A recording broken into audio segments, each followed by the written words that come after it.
Hello friends, welcome back to Jersey vlogs. എല്ലാവർക്കും വിക്രമിൻ്റെയും വേദിയുടെയും മറ്റൊരു അടിപൊളി എപ്പിസോഡിൻ്റെ പ്രോമോ റിവ്യൂവിലേക്ക് സ്വാഗതം.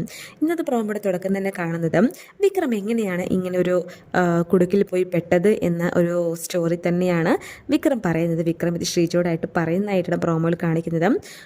ശേഷം വിക്രം കോളേജിൽ പോയിട്ട് കുറേ പിള്ളേരായിട്ടൊക്കെ അടിയുണ്ടാക്കുന്നതായിട്ട് പ്രോമോയിൽ കാണിക്കുന്നുണ്ട്. അതിന് പ്രതികാരം വീട്ടാൻ വേണ്ടിയിട്ട് ആ പിള്ളേർ വീട്ടിലേക്കും വരുന്നുണ്ട് കേട്ടോ. വീട്ടിൽ വന്ന ശേഷം വിക്രമിനെ അടിക്കുകയും തല്ലുകയൊക്കെ ചെയ്യുന്നുണ്ട്. ഈ ഒരു ടൈമിൽ വിക്രമും അവർക്കെതിരെ നല്ലപോലെ അടിക്കുകയൊക്കെ ചെയ്യുന്നുണ്ട്. അങ്ങനെ ഇത് രക്ഷിക്കാൻ വന്ന സമയത്ത് സുധാകരൻ മാഷിനും നല്ലൊരു അടിയൊക്കെ കൊള്ളുന്നുണ്ട്. കമലാമ്മയും എല്ലാവരും വളരെയധികം സങ്കടപ്പെട്ട് കരയുന്നതായിട്ടും കാണിക്കുന്നുണ്ട്. പിറ്റേ ദിവസം വിക്രം കോളേജിൽ പോകുന്നുണ്ട്. ആ ഒരു ടൈമിൽ വിക്രം അവിടെ വെച്ചിട്ട് വേറെ എന്തോ ഒരു കേസിൽ പിടിക്കപ്പെടുന്നുണ്ട്.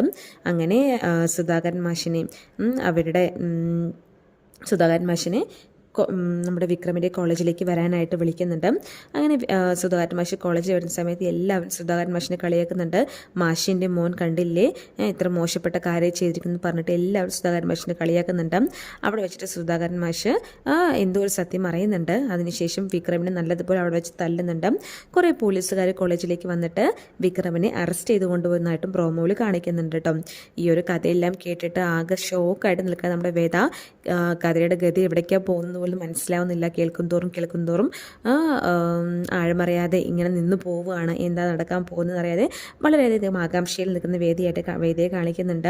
ഇത്രയും നല്ലവനും അതുപോലെ തന്നെ സ്വഭാവം ഉണ്ടായിരുന്ന വിക്രം എങ്ങനെയാണ് തല്ലിപ്പൊളിയും അതോടൊപ്പം തന്നെ ചീത്ത കൂട്ടുകെട്ടിലും പോയത് എന്നറിയാൻ വേണ്ടിയാണ് നമ്മുടെ വേദ കാത്തു നിൽക്കുന്നത്. ഈ ഒരു ടൈമിൽ തന്നെ മറ്റു കുറേ കാര്യങ്ങളും പ്രോമോയിൽ കാണിക്കുന്നുണ്ട്. അതായത് നമ്മുടെ വേദ വിക്രമിൻ്റെ കാര്യങ്ങൾ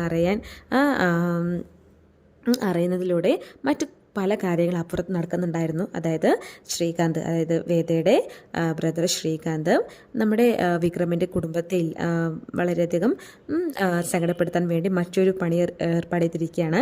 മറ്റൊന്നുമല്ല, വിശ്വത്തിന് അവരൊരു ബാങ്കിൽ നിർത്തിയിട്ടുണ്ടായിരുന്നല്ലോ. അവിടെ വിശ്വം വന്നിട്ട് കുറച്ച് കാശ് ചോദിച്ചിട്ടുണ്ടായിരുന്നു അവരോട്. പക്ഷെ അത് തരാൻ പറ്റില്ല എന്ന് പറഞ്ഞിട്ടുണ്ടായിരുന്നു. പക്ഷേ ആ കാശ് അവർ തന്നെ എടുത്തു വെച്ചിട്ട് വിശ്വം അത് മോഷ്ടിച്ചു എന്ന് പറഞ്ഞിട്ടാണ് വിശ്വത്തിനെതിരെ പരാതി വന്നിരിക്കുന്നത്. അങ്ങനെ വിശ്വത്തെ പോലീസുകാർ അറസ്റ്റ് ചെയ്ത് കൊണ്ടുവന്നതായിട്ടും പ്രോമോയിൽ കാണിക്കുന്നുണ്ട്.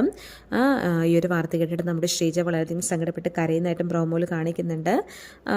സോ നമുക്ക് വെയിറ്റ് ചെയ്ത് കാണാം കൂടുതൽ എപ്പിസോഡിനായിട്ട്. Thanks for watching.